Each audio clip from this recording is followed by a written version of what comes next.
இன்று செய்தியாளர்களை சந்தித்து பேசிய தமிழிசை சவுந்தரராஜன் கூட்டணி குறித்து அண்ணாமலை எழுப்பிய கருத்திற்கு பதில் பேச மறுத்துள்ளார்.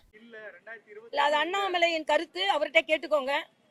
எங்களை பொறுத்த வரைக்கும் 2026க்கு இன்னும் நிறைய கால அவகாசம் இருக்கிறது. அதற்கு முடிவு செய்வதற்கு இன்னும் நிறைய கால அவகாசம் இருக்கிறது. அதனால நிச்சயமாக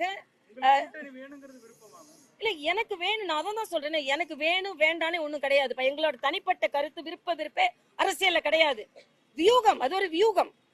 இந்த வியூகத்தை எப்படி நம்ம பயன்படுத்துகிறோம் என்பதுதான். இன்னைக்கு அனைத்து இந்திய அண்ணா திராவிட முன்னேற்ற கழக சகோதரர்களே நம்ம கூட்டணி வைத்திருக்கலாம்னு சொல்றாங்க.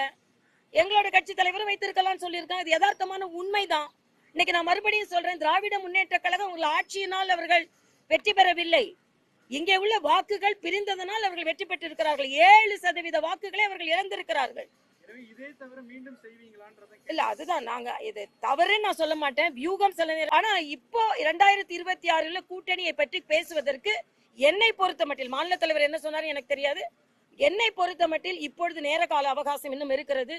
கூட்டணி என்பது வியூகம். அது இந்த கட்சி தான் இல்ல, இன்னும் பல கட்சிகளை கூட நாங்க சேரலாம், பல கட்சிகளோட இன்னும் இணைக்கலாம். இன்னைக்கு இத்தனை கட்சியை சேர்ந்து இங்க இந்தி கூட்டணின்னு கொள்கை முரண்பாடான கட்சிகள்லாம் சேர்ந்து ஒரு வியூகம் அமைக்கலையா? 2026க்கு இன்னும் கால அவகாசம் இருக்கிறது என்பது எனது கருத்து. ஆனால் கட்சியை நாங்கள் பலப்படுத்திக் கொண்டிருப்போம்.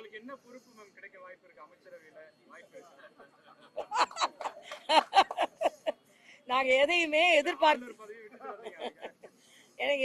எதிர்பார்த்து நான் வரல.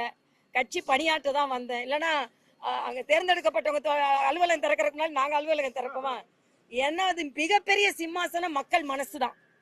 மக்கள் மனசுல அதுல ஒரு அனைத்து இந்திய அண்ணா திராவிட முன்னேற்ற கழகம் என்ற ஒரு பலம் பொருந்திய எதிர்கட்சி இணைந்திருந்தால் நல்லது தானே. செய்திகளை உள்ளது உள்ளபடி தெரிந்து கொள்ள ரெஃப்ளெக்ட் நியூஸை சப்ஸ்கிரைப் பண்ணுங்க.